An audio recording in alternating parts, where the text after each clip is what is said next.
Hello students, मैं Rahul Mehla your maths teacher. जैसे कि हम क्लास 10 का चैप्टर रियल नंबर की स्टडी कर रहे थे, आज हम उसी चैप्टर को आगे कंटिन्यू करते हुए टॉपिक नंबर 3 जिसका नाम है रिविजिटिंग इरेशनल नंबर्स के बारे में पढ़ेंगे। पहले दो टॉपिक अगर आपने नहीं देखे हैं तो कृपया मेरे वीडियो को आप देख सकते हैं, जिसमें पहला टॉपिक था यूक्लिड डिवीजन लेमा और दूसरा टॉपिक था फंडामेंटल थ्योरम ऑफ अरिथमेटिक। अभी उसी को आगे कंटिन्यू करते हुए हम आज टॉपिक नंबर 3 जिसका नाम है रिविजिटिंग इरेशनल नंबर्स के बारे में पढ़े। तो बच्चों बेसिकली मैं बेसिक से स्टार्ट करता हूँ कि जैसे रियल नंबर हम पढ़ रहे हैं तो रियल नंबर की डेफिनेशन क्या होती है।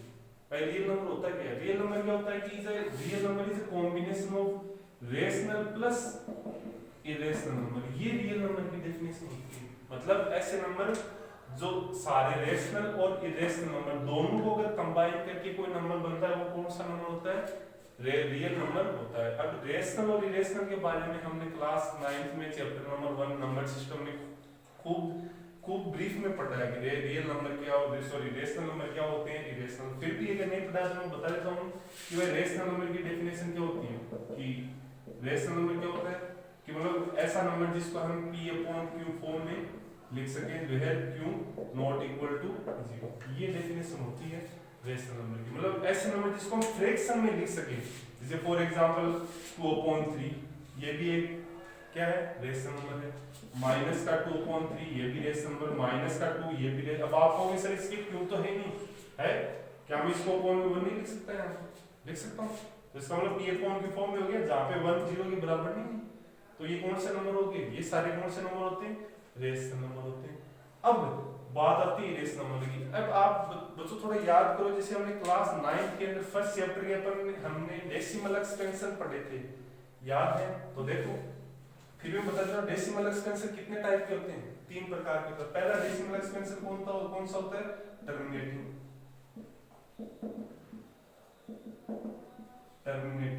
फिर दूसरा कौन सा होता है? Non terminating repeating. इसको हम रिकरिंग भी बोलते हैं, और कहना चाहे तो एक ही बात है। कहीं कभी रिपीटिंग भी लिखा हुआ सकता है, रिकरिंग भी लिखा सकता है। और जो तीसरा डेसिमल एक्सपेंशन होता है वो कौन सा होता है? Non terminating non repeating. ये हम इसको क्या कह सकते हैं? रिकरिंग। ये 3 डेसिमल एक्सपेंशन हमने क्लास 9 में पढ़े थे। अगर कोई फ्रैक्शन अगर इन दोनों में से कोई हुआ, अगर वो टर्मिनेटिंग हुआ, टर्मिनेटिंग तो आप जानते हो, मतलब अगर आपने किसी नंबर को डिवाइड किया, अगर वो कंप्लीटली डिवाइड होता है तो डेसिमल एक्सपेंशन कैसा होता है? टर्मिनेटिंग होता है। अगर आपने किसी को जैसे फॉर एग्जांपल जैसे 2.5 है, अब जब 5 को 2 से डिवाइड करो कितना आएगा? 0.4 आएगा। ये कंप्लीटली डिविजिबल हो रहा है, तो मतलब ये कौन सा हो गया? टर्मिनेटिंग डेसिमल हो गया। अब नॉन टर्मिनेटिंग रिपीटिंग कौन सा होता है? जैसे हो गया जैसे 1,3 से डिवाइड करो कितना आएगा? 1/3 को जब आप डेसिमल एक्सपेंशन में लिखोगे कितना आएगा? 0.3333 इस जैसे चलता रहेगा। इसको हम और क्या लिख सकते हैं? 0.3 का बार। ऐसे नंबर हमने क्लास 9 में प्रूव भी किए थे, याद तो आपको कि prove that 0.3 bar is an rational number. तो ये भी क्या होता है? Rational number. तो अगर इन दो एक्सपेंशन में से कोई सा भी होगा तो वो कौन सा होता है? रेशनल नंबर होता है। मतलब अगर कोई डेसिमल एक्सपेंशन टर्मिनेटिंग और नॉन टर्मिनेटिंग रिपीटिंग होगा तो वो कैसा होगा? रेशनल नंबर होगा। अब अगर केवल नॉन टर्मिनेटिंग नॉन रिपीटिंग हुआ तो ही वो डेसिमल वो नंबर क्या कहलाएगा? इरेशनल नंबर कहलाएगा। फॉर जैसे एग्जांपल मैं दूं आपको, जैसे ये हो गया जैसे 0.3003000300 तो आप देख रहे हैं ये रिपीटिंग है। देखो 0.30 फिर 3 फिर 00 आ रहे हैं, 3 फिर 000 आ रहे हैं। इस तरह की जो डेसिमल एक्सपेंशन होता है वो कौन सा होता है? Non terminating non repeating. तो ऐसे डेसिमल एक्सपेंशन कौन से होते हैं? ऐसे डेसिमल एक्सपेंशन किसी फ्रैक्शन के होते हैं तो वो क्या कहलाता है? इरेशनल नंबर कहलाता है। चलो इसके और आगे मैं आपको और कुछ बताता हूँ, अगर आप नोट करना चाहते हो इसको नोट, ये बहुत इंपॉर्टेंट। तो ये सब हमने क्लास 9th में पढ़ाई की थी, फिर भी ये बहुत इंपॉर्टेंट क्वेश्चन है, ये बेसिक क्वेश्चन है, काफी कंपटीशन एग्जाम पूछे जाते हैं ऐसे क्वेश्चन कि भाई कोई डेसिमल एक्सपेंशन दे दिया, बताओ रेशनल है रेशनल, तो आप इस तरह उसको चेक कर सकते हैं। तो चलो फिर और आगे बढ़ते हैं हम, रेशनल नंबर की बात आ ही रही है, तो इरेशनल नंबर की बात आ ही रही है तो हम पूरा कंप्लीटली इसको पढ़ लेते हैं। तो देखो फिर बात आती है स्क्वायर। अब जैसे फॉर देखो बच्चों कुछ एग्जांपल लिख रहा हूँ यहाँ पे, ध्यान से देखना है चीज, जैसे √3, √2, √3, √4, √5, √6, √7, √8, √9, इस तरह काफी नंबर लिखे हैं। अब आपने पढ़ा होगा कि भाई आपने 8th क्लास में सॉरी 9th क्लास में पढ़ा होगा भाई √2 होता है, वो क्या होता है, इरेशनल नंबर होता है, हमने शो भी किया। √2 को नंबर लाइन पे शो कीजिए, ऐसे क्वेश्चन आपने अपने फर्स्ट चैप्टर में खूब पढ़े हैं, show that √2 on number line.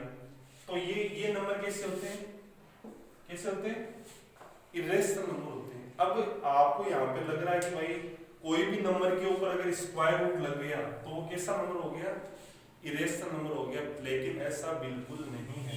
उठाओ ये नंबर उठा रहा हूँ, √4 किसका स्क्वायर होता है, 2 का स्क्वायर कितना आएगा 2, जो कि क्या है इंटीजर है, या इसको क्या कह सकते हो आप, क्या है ये रेशनल नंबर है। तो जैसे ये क्या हो गया √4 है तो हमेशा के लिए 2 का स्क्वायर, स्क्वायर से रूट कैंसिल हो, कितना आ गया 2, जो कि क्या है रेशनल नंबर। तो हम इस चीज का ध्यान रखना, ऐसे नंबर अगर स्क्वायर रूट के अंदर प्राइम नंबर्स आते हैं, प्राइम नंबर्स आप जानते हैं कौन कौन से होते हैं, ऐसे नंबर जो केवल 2 से और खुद से डिविजिबल होते हैं, वो नंबर कौन से होते हैं, प्राइम नंबर। तो पहला प्राइम नंबर कौन सा होता है, 2 से स्टार्ट। तो बच्चों ये चीज भी ध्यान रखना, ये क्वेश्चन भी काफी बार कंपटीशन में पूछा जाता है कि जो 2 होता है वो एकमात्र इवन प्राइम नंबर होता है, ये इस चीज का जरूर ध्यान रखना। ये आप बात आई रही तो मैं यहाँ पे आपको बता देता हूँ कि जो 2 होता है 2 ओनली इवन प्राइम नंबर होता है, और जो भी प्राइम नंबर होते हैं वो कैसे होते हैं, ओड नंबर्स होते हैं। जैसे 3 हो गया, 2 के बाद 3 आएगा, फिर 5 आएगा, फिर 7 आएगा, फिर कौन सा आएगा 9 आएगा, क्या नहीं आएगा, क्योंकि 9 और 3 से भी डिविजिबल होता है, 9 से भी होता है, 1 से भी होता है। लेकिन प्राइम नंबर क्या होते हैं, ऐसे नंबर जो खुद के अलावा केवल 1 से डिविजिबल हो। तो उसके बाद कौन सा आएगा 11 आएगा, 13 आएगा, ये सारे होते हैं। तो आप जब भी देखो सारे नंबर कैसे होंगे, ओड नंबर्स होंगे, लेकिन केवल 2 एकमात्र ऐसा प्राइम नंबर है जो इवन होके भी क्या है प्राइम नंबर। तो इस चीज का ध्यान रखना। तो जो भी अगर स्क्वायर रूट के अंदर प्राइम नंबर आ रहा है तो वो क्या कैसा क्या कहलाएगा, वो हमेशा कौन सा नंबर होता है, इरेशनल नंबर होता है। आई बात समझ। अब किसी के डाउट आ रहा होगा कि सर जैसे 2√3 हो गया, क्या सर ये रेशनल नंबर है या इरेशनल नंबर, क्यों, क्योंकि आपको पता है ये √3 क्या है, इरेशनल नंबर है। तो चाहे इसको 2 से किससे मल्टीप्लाई हो, ये हमेशा क्या क्या होगा, इरेशनल नंबर ही होगा। और जिसे कहना चाहते हो ये देखो √3 + √2, ये भी क्या होगा, इरेशनल नंबर ही होगा। तो ये भी √3 + √2 भी क्या होगा, इरेशनल नंबर ही होगा। तो अब हमको ये तो सारी इस चीज का क्या था, सब बेसिक चीजें थी भाई, रेशनल नंबर कौन से होते हैं, रेशनल नंबर कौन से होते हैं। अब हम रिविजिटिंग इरेशनल नंबर में क्या पढ़ेंगे, हम इसमें ये पढ़ेंगे कि भाई हमको पता है कि √2 एक क्या है, इरेशनल नंबर है। तो अब हम इसको प्रूव कैसे करेंगे कि भाई ये तो सबको पता है कि √2 एक इरेशनल नंबर होता है, लेकिन इसको प्रूव कैसे किया जाए वो चीज हम कहां पे पढ़ेंगे, रिविजिटिंग ऑफ इरेशनल नंबर, मतलब to prove √2, √3, √5 as irrational number. ये चीजें हम काम में पढ़ेंगे, रिविजिटिंग ऑफ इरेशनल नंबर के अंदर ये चीजें पढ़ेंगे, जो कि बहुत इंपॉर्टेंट है। इस टॉपिक को आप इंपॉर्टेंट लगा लेना, क्योंकि ये क्वेश्चन 101% आपके 10th की क्लास में आता ही आता है। 3 नंबर का या 4 नंबर का ये क्वेश्चन जरूर आता है कि prove that √2 irrational number, prove that √3 is irrational number, prove that √5 irrational number. हमको ये पता तो है ये इरेशनल नंबर होते हैं, लेकिन इसको प्रूव किस तरह किया जाए, क्या इसके प्रूव करने की स्टेप्स होंगी, वो सब चीजें हम इस रिविजिटिंग ऑफ इरेशनल नंबर के अंदर स्टडी करेंगे। तो इस चीज को प्रूव करने से पहले इसमें एक थ्योरम आ रही है, उस थ्योरम का इसके अंदर काफी यूज है। तो पहले इन चीजों को प्रूव करने के से पहले हम उस थ्योरम को पढ़ लेते हैं कि भाई वो थ्योरम क्या कहना चाहती है। तो चलो थ्योरम पढ़ते हैं। मैं भाई इसको हटा देता हूँ।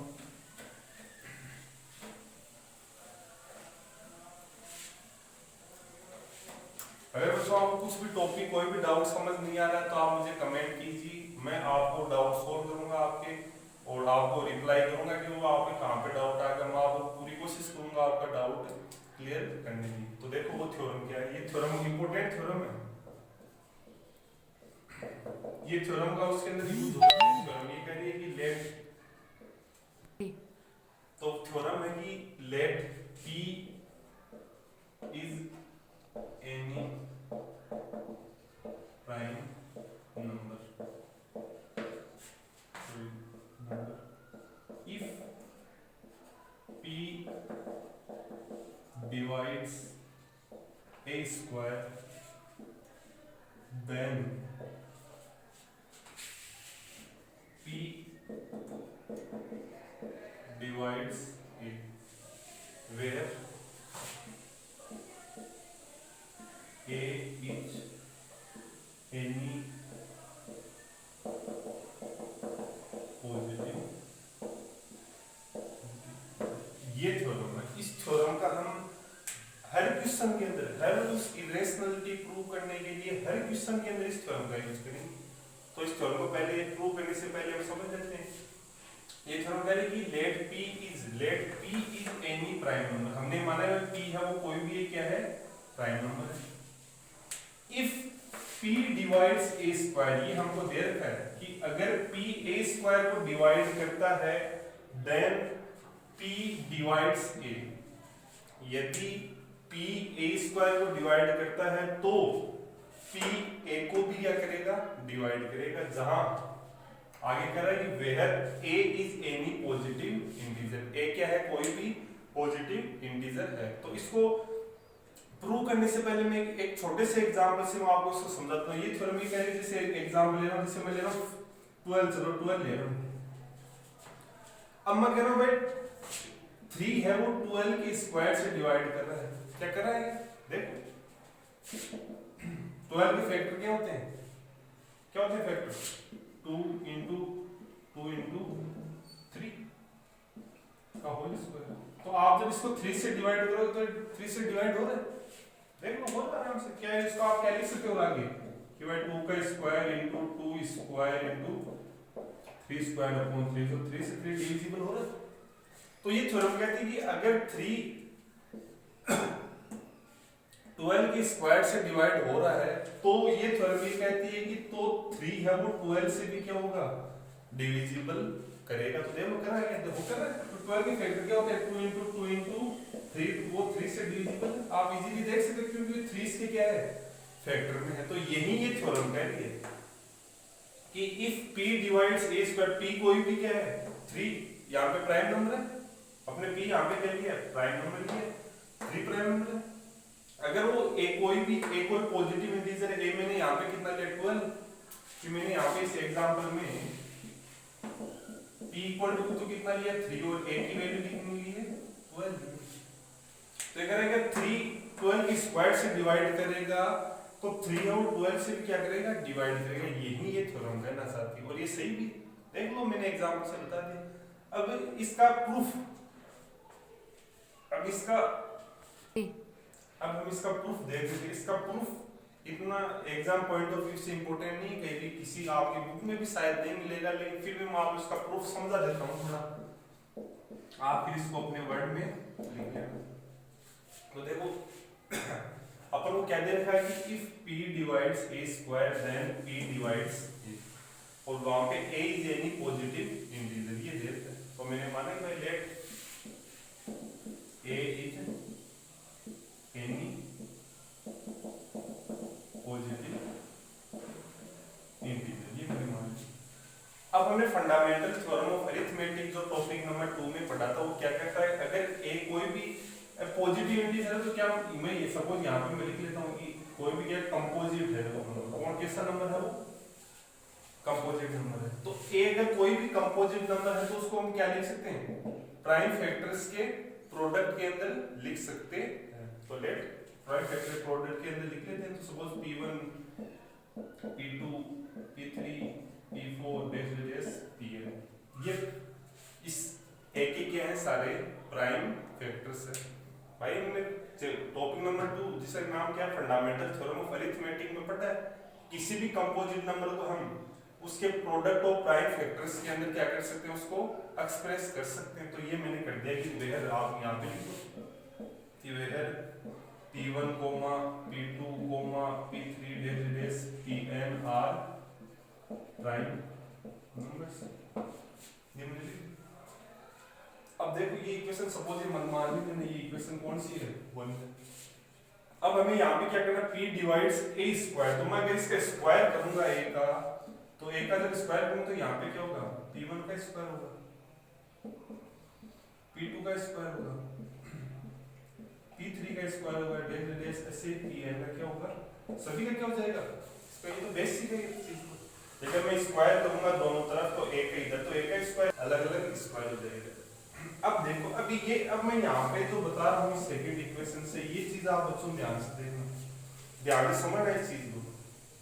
अब हमें क्या दे रखा है कि p divides a square, since p divides a square, ये हमें दे रखा है।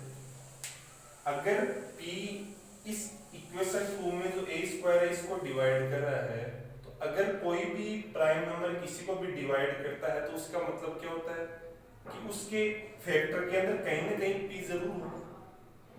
आया कुछ समझ, ध्यान से समझना बच्चों इस चीज को। अब ये क्या देता है कि p डिवाइड्स a स्क्वायर, मतलब p है वो इस a स्क्वायर में क्या कर रहा है, डिवाइड कर रहा है। मतलब डिवाइड करने मतलब क्या है, इस a स्क्वायर का जब आप फैक्टर करोगे तो फैक्टर में कहीं ना कहीं p जरूर होगा। एक एग्जांपल से बताए तो मैं आपको, जैसे मैं कह रहा हूँ भाई 2 है, वो 18 को क्या कर रहा है, डिवाइड कर रहा है, कर रहा है। ये मैंने एक एग्जांपल लेके आपको बताया तो कि सपोज मैं कह रहा हूँ कि 2 है वो 18 को क्या कर रहा है, डिवाइड कर रहा है। तो इसका मतलब क्या होगा कि अब जब आप 18 का फैक्टर करोगे तो कितना आएगा, 2 × 3 × 3। तो देखो इसके फैक्टर में 2 जरूर आएगा। यही बात मैं आपको यहाँ पे बताना चाहता हूँ। ये कह रहा है अगर p डिवाइड्स a स्क्वायर, यदि p इस a स्क्वायर को डिवाइड करेगा, इफ ये यही दे रखा है p divides a square, then अब a स्क्वायर के फैक्टर आपको कैसे दे रखे हैं, p1 p2 p3 p4 pn तक। तो मतलब p जो आपने स्मॉल p लिया है वो p1 p2 p3 pn इनमें से कोई ना कोई एक होगा। तो यहाँ पे लिखोगे implies p is one of any p1 p2 p3 dash p। ये क्या है, अगर भाई p से स्क्वायर को डिवाइड करा तो इधर वाली साइड भी तो p डिवाइड करेगा, तो RHS LHS दोनों बराबर होने चाहिए। अगर जो काम आप इधर करें वो इधर भी करना पड़ेगा। तो अगर p आपके इस पूरे को अगर आपको p इससे डिवाइड करेगा तो कब करेगा, या तो p है वो one of any p1 p2 p3 pn, p है इनमें से कोई सा भी एक होना चाहिए तभी डिवाइड करने का, वरना डिवाइड नहीं कर पाएगा।